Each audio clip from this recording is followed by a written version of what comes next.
ಸಂದರ್ಭ ಬದುಕಿತು ನಿಮ್ಮ ವೇದ ಪಾಠಶಾಲೆಯನ್ನು ಇವತ್ತು ದಿನ ಪ್ರಾರಂಭ ಮಾಡಿದ್ದೀರಿ. ವೇದ ಪಾಠಶಾಲೆ ತುಂಬ ಮುಖ್ಯವಾದಂಥದ್ದು. ವೇದವನ್ನು ಕೇಳಿದರೆ 7 ಜನ್ಮದ ಪಾಪ ಹೋಗುತ್ತೆ ಅಂತ ಸುಮ್ಮನೆ ಕೇಳಿದರೆ ಸಾಕು. ವೇದ ಪಠನ ಎಲ್ಲಾಗ್ತಾ ಇದೆಯೋ ಇವತ್ತು ದಿನ ವೇದ ಪಠನ ಮಾಡ್ತಕ್ಕಂಥವರು, ಅಗ್ನಿ ಕಾರ್ಯ ಇಟ್ಕೊಂಡಿರ್ತಕ್ಕಂಥವರು ಇವತ್ತು ಆಂಧ್ರದಲ್ಲಿ ಸುಮಾರು ಸಂಸಾರಗಳಿವೆ. ಅದನ್ನು ನೋಡಿದ ಮೇಲೆ ಮತ್ತೂರಿನಲ್ಲಿ ನಾನು ನೋಡಿದೆ. ಮತ್ತೂರಿನಲ್ಲಿ ಸುಮಾರು ಸಂಸಾರಗಳಿವೆ. ಮತ್ತೂರಿನಲ್ಲಿ ಕೆಲವು ಮನೆಗಳಲ್ಲಿ ಸಂಸ್ಕೃತನೇ ಮಾತಾಡ್ತಾರೆ, ಹಳ್ಳಿಗಳಲ್ಲಿ ಸಂಸ್ಕೃತ ಮಾತಾಡ್ತಾರೆ. ಬರೀ ನಾವು ಇಂಗ್ಲೀಷೇ ಮಾತಾಡ್ತೀವಿ. ಯಾವುದಾದ್ರು ಸಭೆಗೆ ಹೋದರೆ ಸಂಸ್ಕೃತ ಮಹಾಸಭೆ ಅಂತ ಹೋಗಿ ಅಲ್ಲಿ ಬರೀ ಇಂಗ್ಲೀಷೇ ಮಾತಾಡ್ತಾರೆ. ಬರೀ ಒಂದು ನಮ್ಮ ಭಾಷೆನೂ ಮಾತಾಡೋದಿಲ್ಲ. ಅದು ಇಂಗ್ಲೀಷ್ ಮಾತಾಡಿದ್ರೆ ಏನೋ ಹೈಯೆಸ್ಟ್ ಆಗೋಗಿದ್ದೀವಿ ನಾವು. ಇಂಗ್ಲೀಷಲ್ಲಿ ಗುರುಗಳು ಮಾತಾಡಿದ್ರೆ ತುಂಬ ಕಲ್ತಿದ್ದಾರೆ ಅವರು.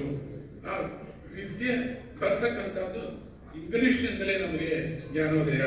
ಇಂಗ್ಲೀಷ್ ಕಲಿತರೆ ದೊಡ್ಡ ಪಂಡಿತರಾಗೋಗ್ಬಿಡ್ತೀವಿ ನಾವು ಅನ್ನೋದೊಂದು ಭ್ರಮೆ ನಮ್ಮಲ್ಲಿ ಸೇರ್ಕೊಂಡ್ಬಿಟ್ಟಿದೆ.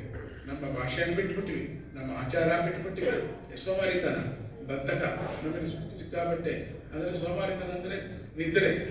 ಊಟ ಮಾಡಿದ್ರೆ ಜಾಸ್ತಿ ಊಟ ಮಾಡ್ತೀವಿ, ಅದನ್ನು ತೂಕಡಿಗೆ ಬರುತ್ತೆ. ಹೋಗಲ್ಲ, ಸೂರ್ಯನಾದ್ರೂ ಸರಿಯಾಗಿ ನೋಡ್ತೀರಾ, ಅಲ್ಲೂ ತೂಕಡಿಸ್ತೀವಿ ನೀವು, ಅದು ಸರಿಯಾಗಿ ನೋಡೋಲ್ಲ. ಇದೂ ಯಾವ ಕೆಲಸನೂ ಸರಿಯಾಗಿ ಮಾಡಲ್ಲ. ಯಾಕೆಂದರೆ ಆಹಾರ ದೋಷ, ವಿಹಾರ ದೋಷ, ವಿಚಾರ ದೋಷ, ಇವುಗಳ ದೋಷಗಳು ನಮ್ಗೆ ಸೇರ್ಕೊಂಡ್ಬಿಟ್ಟಿವೆ. ಈ ದೋಷಗಳನ್ನು ದೂರ ಮಾಡಬೇಕಾದ್ರೆ ನರಸಿಂಹಸ್ವಾಮಿಯನ್ನು ನಾವು ಆರಾಧನೆ ಮಾಡಿದ್ರೆ ಅಷ್ಟು ಪಾಪವನ್ನು ತೆಗೆದು ನಮಗೆ ಮುಕ್ತಿಯನ್ನು ಕೊಡ್ತಾನೆ ಅಂತ ನರಸಿಂಹದೇವರ ಪೀಠವನ್ನು, ಅಂದರೆ ಈ ಕ್ಷೇತ್ರ ಅಂತ ಹೇಳಬಾರ್ದು, ಧರ್ಮಶಾಲಾ ಅಂತಲೂ ನಮ್ಗೆ ಯಾರು ಧರ್ಮ ಮಾಡೋಕ್ಕೆ ಅವನವನೇ ಮಾಡ್ಕೋತಾ ಇದ್ದಾನೆ. ಅದರಿಂದ ಭಗವಂತನ ಶಾಲೆ ಇದು. ಅದರಿಂದೆಲ್ಲ ಅನ್ನಪೂರ್ಣ ಶಾಲೆ. ಇದರೆಲ್ಲರೂ ಬಂದು ಕಾರ್ಯಕ್ರಮವನ್ನು ಪೀಳಿತು ಸಂಸ್ಕೃತ ಪಾಠಶಾಲೆ ಕೂಡ ಮಾಡ್ತಾ ಇದ್ದೀರಿ. ಯಥೋಚಿತವಾಗಲಿ ನಿಮ್ಮದು ಮುಂದುವರಿಲಿ. ಇನ್ನು ಶ್ರದ್ಧೆಯ ಹಾಡುಗಳು ಇನ್ನು ನಿಮ್ಮಂಥವರು ಇರುವುದರಿಂದ ನಿಮ್ಮ ಯುವ ಪೀಳಿಗೆಯು ಕೂಡ ಟ್ರೈನಿಂಗ್ ಕೊಡಿ, ಅವ್ರಿಗೂ ಅವಕಾಶವನ್ನು ಕೊಡಿ, ಅವ್ರಿಗೂ ಟ್ರೈನಿಂಗ್ ಕೊಡಿ. ಮಧ್ಯದಲ್ಲಿದ್ದವ್ರಿಗೂ ಬಿಡ್ತಾ ಇರಿ ನೀವು ಕೂಡ. ಹಾಗಂತ ನಿಂಗೇನು ಗೊತ್ತೋ, ನಿಂಗೇನು ಗೊತ್ತೋ, ನಿಂಗೇನು ಗೊತ್ತೋ, ನಿಂಗೇನು ಗೊತ್ತೋ ಅನ್ಬೇಡಿ. ಗೊತ್ತು ಬಾ ಮಗು, ಗೊತ್ತು ಬಾ ಮಗು, ಬಾ ಬಾ ನೀನು ಮಾಡು ಮಾಡು ಅಂತ. ಆಮೇಲಿಂದ ತುಂಬ ತಾಪತ್ರಯ ಪಡ್ತಾರೆ ಅವರು. ಟ್ರೈನಿಂಗ್ ಬುಕ್ಕನ್ನು ಕೊಡಿ. ಯಂಗ್ಸ್ಟರ್ಸ್ಗೆ ಹೆಚ್ಚಿನ ಬೆಲೆಯನ್ನು ಕೊಡಿ. ಯಂಗ್ಸ್ಟರ್ಸ್ಗೆ ನಾವು ಹೆಂಗಿಂದು ನಡೆಸೋಣ, ತೊಂದರೆ ಇಲ್ಲ, ನೀವೇ ನಡೆಸಿ, ಬೇಡ ಅಂತ ಹೇಳೋದು. ಯಂಗ್ಸ್ಟರ್ಸ್ನ ಎಳ್ಕೊಳ್ಳಿ. ಮತ್ತು ಮಾತೃಮಂಡಲಿ ತುಂಬ ದೊಡ್ಡದು. ತಾಯಿ ಜಗನ್ಮಾತೆ ಮಾತೃಮಂಡಲಿ ಅವ್ರಿಗೆ ವಹಿಸ್ಬಿಟ್ರೆ ಸಾಕು. ಅನ್ನದಾನ ಮಾಡಿ ಸರಿ ಬಿಟ್ಟರೆ ಮಾಡ್ಕೋತಾರೆ. ಸ್ವಲ್ಪ ಟ್ರಿಕ್ಸ್ ಉಪಯೋಗಿಸಿದ್ರೆ ಅದ್ಭುತವಾಗಿ ನಡೆಯುತ್ತೆ. ಅವ್ರಿಗೊಂದು ಸ್ವಲ್ಪ ಜವಾಬ್ದಾರಿ ಕೊಟ್ಟರೆ ತುಂಬ ಚೆನ್ನಾಗಿ ನಡೆಯುತ್ತೆ. ಹಾಗಂತ ಹೇಳ್ತಾ ನನ್ನ ಎಕ್ಸ್ಪೀರಿಯನ್ಸ್ ಹೇಳಿದೆ ನನಗೆ ಅಷ್ಟೇ. ಒಳಗಿನ ಮಾತಷ್ಟೇ ಹೇಳ್ತಾರೆ. ನಿಮಗೆ ಒಳ್ಳೆಯದಾಗಲಿ. ಯಾಕೆಂದರೆ ನಾನಿವತ್ತು ಬರೋ ಸ್ಥಿತಿಯೇ ಇಲ್ಲ. ಬೆಳಗ್ಗೆಯಿಂದ ಯಾವುದೋ ಕಾರ್ಯಕ್ರಮಗಳು, ಅದು ಇದು, ಅಲ್ಲಿ ಹೊಡೋದು ಇದು ಹೊಡೋದು.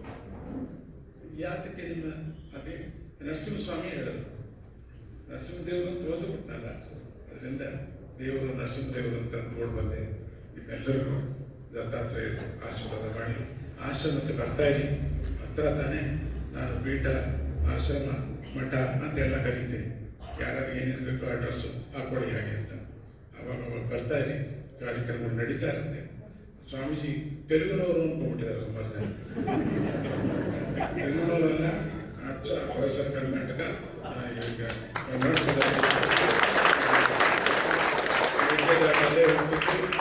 ನಾವೆಲ್ಲ ಹೊರಸರ ಕರ್ನಾಟಕ, ನಾವು ದೊಡ್ಡ, ನಾವು ಈ ಮುಲ್ಕಿನಾಡು ಸ್ವಲ್ಪ ಅದು ಇದು ಸೇರ್ಕೊಂಡಿದೆ ಬಿಡಿ, ಮಿಕ್ಸ್ ಆಗಿ ಹೋಗಿದ್ದೀವಿ.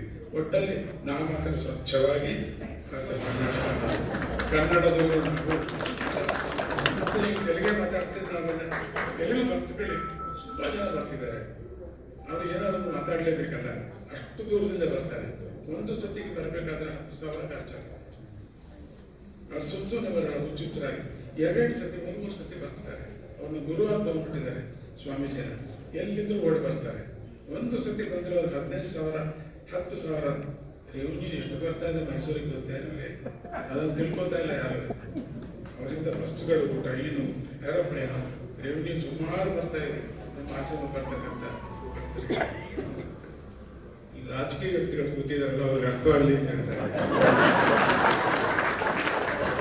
ಇದೇ ನಾನು ಹೇಳ್ತಿರ್ಲಿಲ್ಲ, ಅದೇ ಯಾಕೆ ಹೇಳ್ತೀನಿ ಅದು ಹೇಳ್ತಿರ್ಲಿಲ್ಲ.